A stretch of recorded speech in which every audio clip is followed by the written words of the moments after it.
Олег ехал домой со своего участка, где уже планировал начать стройку. Уже давно стемнело, поэтому по трассе он задумчиво ехал и представлял, как уже скоро построит дом своей мечты. Однако, проезжая темный лес, он увидел справа женский силуэт. Сначала Олегу показалось, что ему мерещится что-то. Возможно, переутомился, подумал он, но остановился на обочине. Выйдя из машины, он понял, что там в лесу и вправду есть кто-то. Навстречу шла очень замерзшая девушка. Подойдя к ней поближе, он сначала испугался, а вдруг она сумасшедшая. Но внешне одета была хорошо, да и в глазах было полное отчаяние и мольба о помощи. «Что вы здесь делаете в такой холод и в такое время?» – спросил он у незнакомки. Перед ним была красивая девушка со светлыми волосами, которая продрогла от холода настолько, что не могла нормально разговаривать. «Мне нужна ваша помощь», — сказала она и закрыла лицо варежками, чтобы хоть как-то согреть лицо. «Так, пойдем-ка ко мне в машину, согреешься. Расскажешь все», — сказал Олег и, взяв под руку девушку, проводил до машины. «Я сбежала от мужа, он тиран, угрожает. Я бежала, куда глаза глядят. Как оказалось в лесу, даже не знаю», — сказала она и заплакала. Олег задумался. Странно, как можно было добежать до леса, где нет ни одного дома поблизости. «Тебе некуда идти, значит, предлагаю остаться у меня. Там мы решим, что делать, подумаем», — ответил он, и они поехали к нему. Олег жил в однокомнатной квартире, которую купил 5 лет назад. Он мечтал переехать в свой дом, но не торопился и откладывал деньги на протяжении этих 5 лет. Приготовив девушке ужин, он сел напротив нее. «Как тебя зовут? Расскажи подробнее о муже, мы должны обратиться в полицию», — серьезно настроился он. «Я Елена. Нельзя в полицию, его там все знают, ему ничего не будет». «Я боюсь», — сказала она и снова заплакала. «Так, давай успокоимся, поешь, окрепни и отдохни. Утром я позвоню своему другу, уточню про твоего мужа все, он у меня в полиции как раз работает. Я постелю тебе в гостиной, сам лягу на раскладушке. «Будь как дома», — сказал Олег и оставил девушку есть. «Ты очень добрый», — тихо произнесла она, стыдливо опустив глаза. Утром Олег по пути на работу первым делом связался с Николаем, который был сотрудником полиции. Однако о муже Елены даже и не слышал. Олег удивился. Решил узнать подробности после своей работы. Вечером, вернувшись домой, он обнаружил около своего дома отряд полиции. Там было порядка 3 машин и много сотрудников. «Что здесь происходит? В моем доме вроде всегда порядочные люди жили», – спросил он у одного из сотрудников. Девушка нашлась, она ограбила банк и скрылась с места преступления.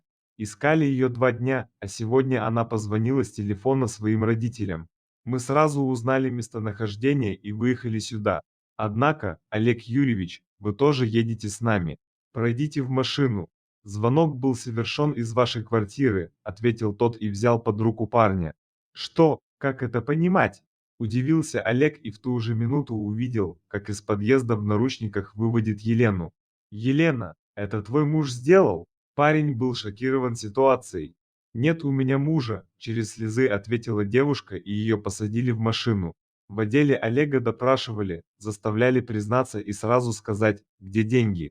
«Иначе будешь соучастником. Пиши признательное. Деньги в твоей квартире мы не нашли, куда вы их дали с ней. И да, мы знаем, что это ты ее надоумил совершить такой поступок», — говорил на повышенных тонах сотрудник.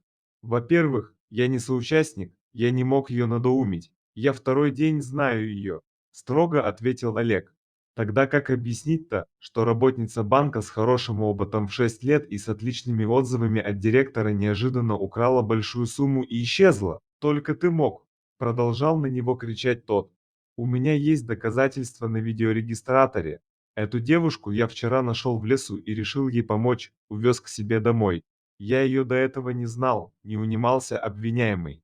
Олега отпустили с подпиской о невыезде. Он был шокирован, что его так сильно подставила незнакомка.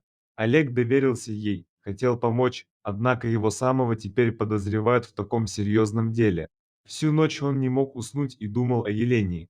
Он думал о том, что история непростая и не могла хорошая порядочная работница банка ни с того ни с сего украсть деньги. С наступлением утра Олег тут же позвонил Николаю и позвал его к себе домой. Через час он сидел уже в его гостиной. «Неужели эта нашумевшая история тебя тоже коснулась? Любишь же ты влезать во всякие неприятности», – рассмеялся Николай. «Что ты знаешь об этой истории? Есть ли у нее все-таки муж?» – спросил парень. «Ну что я могу сказать? Мужа у нее нет, однако есть маленький пятилетний сын, который тяжело болел. Ей нужна была большая сумма денег. Она просила кредиты, даже в том банке, где работала. Ей везде отказали. Также ходила по различным фондам, но там дали бы их не так скоро. Времени у Елены не было. Государство готово было оплатить, но нужно было дождаться очереди. Она осталась в безвыходном положении, хотела спасти сына. Украла большую сумму на собственной работе и скрылась. В состоянии аффекта бежала, куда глаза глядят, вот и оказалась в лесу. Знаешь, мне жаль ее, но поступила она неправильно. Хотя на ее месте любой так поступил бы, закончил свой рассказ Николай. Ничего себе! Как ей помочь? Ведь у нее сын, ей нужно быть рядом с ним. У него нет отца, простонал парень и закрыл голову руками. Он осознал, что не зря считал ее хорошей девушкой. Сердце не обманывало. Никак. Хотя можно договориться с банком, чтобы они забрали заявление. Но нужно будет вернуть сумму обратно, ответил друг. «У меня нет столько, даже если вытащу свои накопленные деньги», — ответил тихо Олег. После разговора с Николаем мужчина долго думал. Сердце тревожно билось. Он хотел помочь, но решение долго не заставило себя ждать. Прошло несколько дней. Олег не пожалел о принятом решении. Продав свою квартиру и взяв все свои накопленные деньги, он вернул банку украденную сумму. Елена была на свободе. «Я не заслужила такого, ведь я тебя чуть не подставила. Прости меня, я всю жизнь буду благодарна тебе», — в слезах говорила Елена. «Все хорошо, не переживай. Я отдал тебе все, что у меня было, и не жалею», — сказал мужчина и обнял ту, в которую влюбился с первого взгляда. Елена, Олег и ее сын Анатолий жили вместе в съемной квартире. Елену терзала совесть, ведь Олег мечтал о собственном доме и отказался от своей мечты еще на несколько лет ради нее. Однако он повторял всегда «мы справимся» и утешал ее новыми мечтами и надеждами. «Пойми, я хоть и отказался от дома, но зато я обрел семью. Это бесценно», — говорил Олег и обнимал свою любимую девушку. Через 2 года они сыграли свадьбу. Анатолий был полностью здоров. Увидев маму в свадебном платье, он начал улыбаться.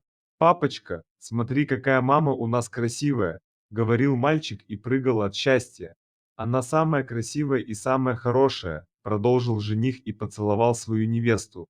«Ты лучшее, что есть у меня в жизни». После сына, смеясь, сказала Елена. «Дорогая, мы с Толей хранили от тебя секрет. Сейчас самое время тебе рассказать», — подмигнув мальчику, сказал Олег. «Мамочка, мы сегодня после свадьбы едем жить в новый большой дом», — хлопая в ладоши, продолжил Анатолий. «Олег, как такое возможно? Где ты взял деньги? Неужели тоже банк ограбил?» — спросила Елена и залилась прекрасным смехом. «Нет, мне помог друг, он работает в фирме, которая продала мне подешевле землю. Я начал стройку еще год назад, и теперь все готово для проживания. Все ради нас, любимая», — сказал мужчина и обнял своего Толю и Елену. Их жизнь была радостной.